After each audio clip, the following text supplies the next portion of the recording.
Oke, ini kita terakhir ya, sesi terakhir nih. Dari semua tadi yang saya utarakan, saya uraikan itu, akhirnya kembali kepada kita. Kita punya pilihan. Pilihannya apa? Yang pertama, tetap menjadi bagian daripada sistem ini, ya. Terus kerja keras buat ngejar mimpi-mimpi kalian, mimpi-mimpi kita ini, yang udah mereka setting sedemikian rupa buat kita. Atau yang kedua pilihannya adalah kita mulai sadar, mulai belajar cara kerja dunia yang sebenarnya. Dan kita mulai berusaha mengambil alih kendali atas hidup kita sendiri. Kita nggak diatur sama orang. Banyak hal yang nggak pernah diajarin di sekolah, atau dikasih tahu di media itu.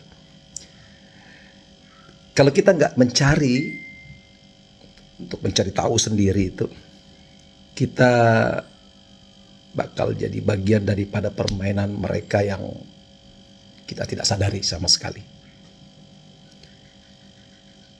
Maka saatnya sekarang buka mata. Karena nggak ada yang bakal kasih kita itu kebebasan kita itu. Kita nggak bakal dikasih kebebasan. Tapi kita sendiri yang harus mengambilnya. Kita sendiri yang harus mengambilnya untuk kebebasan kita itu. Maka jadilah orang yang merdeka, orang yang bebas. Dan mereka yang bebas adalah mereka yang menyampingkan semua urusan kecuali dengan urusan dengan Tuhannya. Prioritas. Ya. Prioritas. Kelihatan tuh orang yang merdeka itu kelihatan. Orang yang bebas itu kelihatan. Dia kesampingkan dunia dan dia masuk ke dalam kendali Tuhannya. Itu orang merdeka. Ya. Dan saya ingin ngajak kalian untuk menjadi orang yang memiliki kendali atas diri kita masing-masing. Oke, saya rasa itu penutup.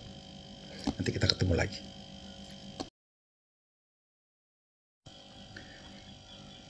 Nah, mereka-mereka inilah yang mengatasnamakan negara itu, yang membuat sistem itu sedang menggeser nilai perbudakan. Jadi perbudakan hari ini sedang digeser. Yang tadinya perbudakan di dunia nyata digeser ke perbudakan dunia maya atau perbudakan digital lah kerennya gitu. Jadi perbudakan digital sekarang lagi dirancang dan sedang OTW untuk diterapkan. Dan itu sudah terjadi ya, itu sudah terjadi. Kita dapat konten gratis, tapi kita yang jadi produk. Artinya begini. Setiap hari kita scrolling media sosial. Tapi pernah nggak kita pikirkan? Pernah nggak kita berpikir kenapa semua platform bisa kasih kita konten gratis? Facebook, kontennya gratis semua.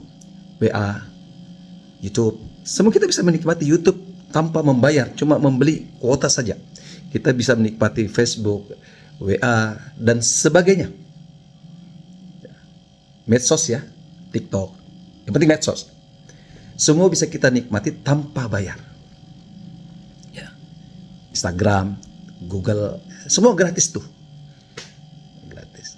Tapi mereka jadi perusahaan triliunan dolar, perusahaan besar semua.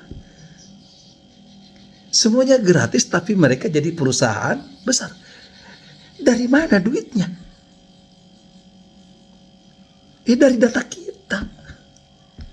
Dari data kita. Lagi-lagi nih yang Pak Soleh ini bisa jawab nih. Setiap kita klik, ya, like, subscribe ya. Dan waktu yang kita habiskan di platform mereka itu artinya duit buat mereka. Berapa lama kita habiskan Facebook, Instagram, WA. Kita klik konten, kita klik like, kita balas mereka percakapan ya, atau buat status. Itu sama dengan duit mereka. Duit buat mereka. AI, ya, ilmu teknologi mereka, terapan teknologi mereka yang namanya AI itu, artifact intelijensia itu semakin canggih itu. Dan AI ini semakin paham psikologi manusia. Jadi apa yang kita sering buka, kita cari di sosmed itu, kita cari apa, barang apa, produk apa, selalu ditampilkan tuh. Iklan-iklannya harus tampil, pasti tampil itu sesuai dengan apa yang kita cari.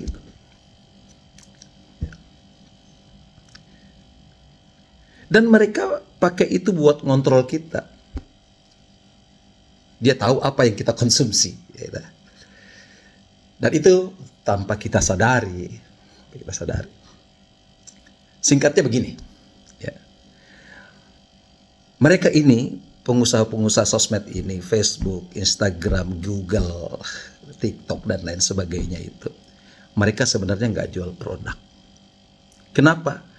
Karena kita sendiri adalah produk mereka. Kita sebagai produk sekaligus konsumen mereka. Jadi uang kita habis, waktu kita habis untuk mereka. Dan ini membuat mereka semakin kaya. Semakin banyak kita klik, semakin banyak masuk uang kepada mereka. Oke.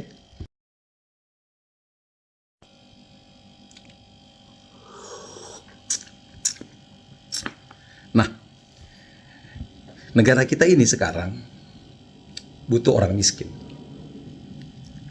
Kenapa butuh orang miskin?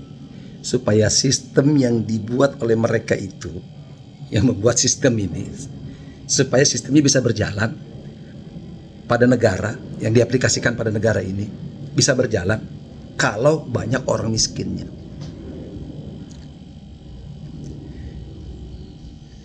Kalian pikir pemerintah ini benar peduli sama kita-kita ini yang miskin ini? Kalian pikir pemerintah ini benar-benar care, pengen menghilangkan kemiskinan dari negara ini? Kalau semua orang kaya bisa, ya seluruh bangsa ini, anak bangsa ini bisa kaya dan mandiri, siapa yang mau kerja kasar dengan gaji rendah? Gak ada. Bisa impor kita. Ya, salah satunya adalah impor. Sesak Indonesia kalau impor. Maka kemiskinan harus dijaga. Supaya ada orang mau bekerja dengan pekerjaan rendah itu, seperti itu, gaji murah. Ngangkat-ngangkat buruh pabrik seperti itu. Jadi miskin itu bisnis sebenarnya. Miskin itu bisnis. Ada industri besar di balik orang-orang miskin itu. Bank yang kasih pinjaman, bank, perbankan ya, dia kasih pinjaman. Perusahaan yang butuh pekerja murah dan politikus yang jual-jual janji. Bantuan sosial itu bukan buat ngilangin kemiskinan. Sekali lagi, bantuan sosial itu, kartu ini, kartu itulah, program ini, program itulah, itu bukan untuk menghilangkan kemiskinan, bukan. Tapi untuk memelihara kemiskinan, supaya tetap eksis tuh kemiskinannya. Dan orang-orang ini yang diberikan fasilitas program-program kemiskinan ini tetap tergantung dengan program itu. Artinya mereka tetap ingin jadi miskin. Ya. Pendidikan enggak dibuat supaya orang bisa cerdas, supaya pintar, enggak. Paling kalau dikasih kecerdasan, kepintaran cuma untuk supaya dia bisa kerja di level bawah. Tapi pendidikan kita nggak memberikan kecerdasan kepada orang yang belajar itu untuk bisa melawan sistem, nggak sampai ke sana kecerdasannya. Jadi kalau kita masih berpikir pemerintah bakal menghilangkan kemiskinan, bikin semua orang jadi kaya, sesungguhnya kita sedang kena manipulasi terbesar dalam sejarah. Kita sedang ditipu besar-besaran. Dan ini selalu digembar-gemborkan oleh politikus-politikus. Dan kita tidak peduli dengan politik. Sekali lagi, kita tidak pusing dengan politik. Tapi politikus selalu menggembar-gemborkan kesejahteraan, kecerdasan. Padahal bullshit. Bullshit. Bullshit. Nah, hidup kita ini hidup di dunia yang penuh distraksi.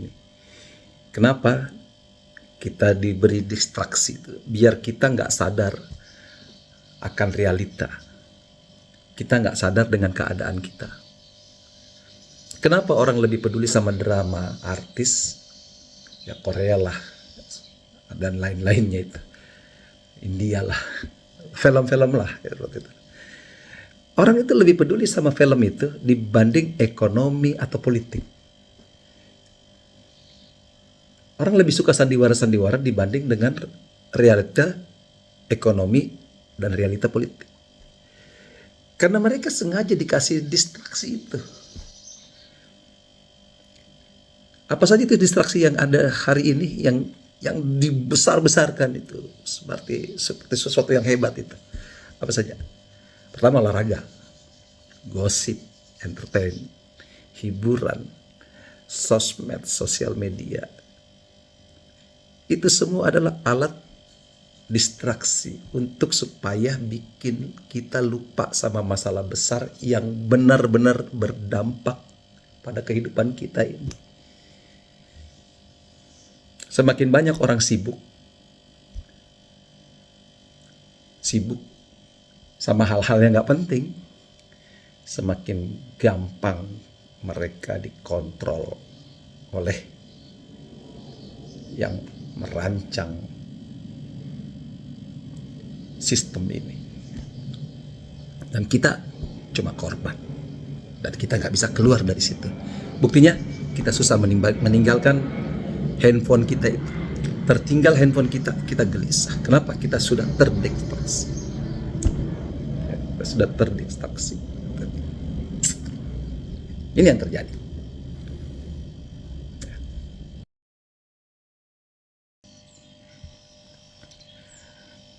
The Great Reshuffling hari ini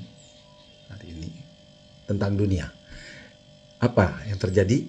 Dunia udah nggak butuh banyak karyawan lagi, udah nggak butuh banyak pekerja lagi. Banyak orang mikir kalau AI dan otomatisasi bakal membantu pekerjaan manusia. Salah. AI bukan buat bantuin kita, tapi buat ganti kita. Kita akan digeser dengan AI, dengan teknologi itu. Perusahaan teknologi sekarang lebih suka pakai AI dibanding bayar gaji manusia. Pekerjaan yang dulu 10 orang itu, sekarang cukup 2 orang saja. 2 orang yang ngerti teknologi.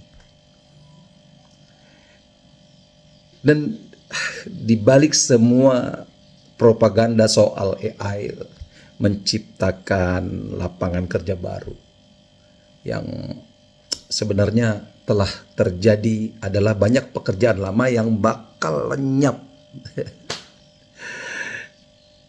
Kalau kita masih berpikir sekolah, kuliah, terus kerja kantoran sama dengan hidup aman, kita harus sadar bahwa dunia ini telah berubah.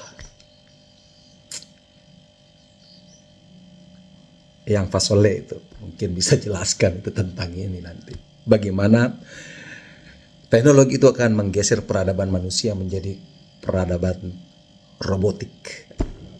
Jadi semua serba robot nanti. Kita yang bisa eksis dengan merampok, dia akan merampok. Yang bisa eksis dengan menipu, dia menipu. Dengan bisa eksis dengan mencuri, dia akan mencuri. Bahkan ada beberapa orang itu akan eksis dengan cuma menjual diri. Nah, itu ke depan itu akan seperti itu. Ini prediksi saya ya. Mudah-mudahan nggak terjadi. Oke, itu dia. Nah, tanah ya, yang kita tempati, tanah sebenarnya itu lebih berharga dari emas, tanah. Karena siapapun yang memiliki tanah lebih istimewa daripada memiliki emas. Tapi tanah yang kita miliki semakin lama semakin sedikit. Kenapa? Kenapa? Karena semakin banyak tanah yang dikuasai oleh segelintir orang. Sebagian besar tanah ini dikuasai oleh sedikit orang saja. Mafia tanah, beli tanah murah. Kemudian beberapa tahun tanah yang dibeli itu naik drastis, diajukan ke developer. Anak muda makin susah punya rumah. Kenapa? Karena harganya udah nggak masuk akal. Dia juga udah nggak punya warisan karena tanahnya dijual sama bapaknya. Sawahnya dijual, kebunnya dijual dengan harga yang murah. Untuk kawinan anaknya dia jual lagi tanahnya. Habis dia punya tanah. Semakin banyak anaknya, semakin cepat habis karena dipakai terus. Untuk kuliah, untuk menikah. Lahan pertanian sekarang sudah kurang. Karena semuanya dialihfungsikan jadi properti komersial. Cara cepat untuk mencairkan tanah adalah jadi properti memang. Iya. Sementara itu, yang sudah kaya makin gampang beli tanah. Dan yang miskin seperti kita-kita ini makin susah punya tempat tinggal sendiri. Susah kita. Jakarta itu orang miskin itu luar biasa. Gayanya aja pakai mobil. Ternyata ngontrak rumah di petak-petak gitu. Makanya mobilnya tuh diparkir pinggir jalan. Ya seperti itu. Kenapa? Orang-orang borju ini menguasai sebagian besar tanah negara yang ada di Republik ini.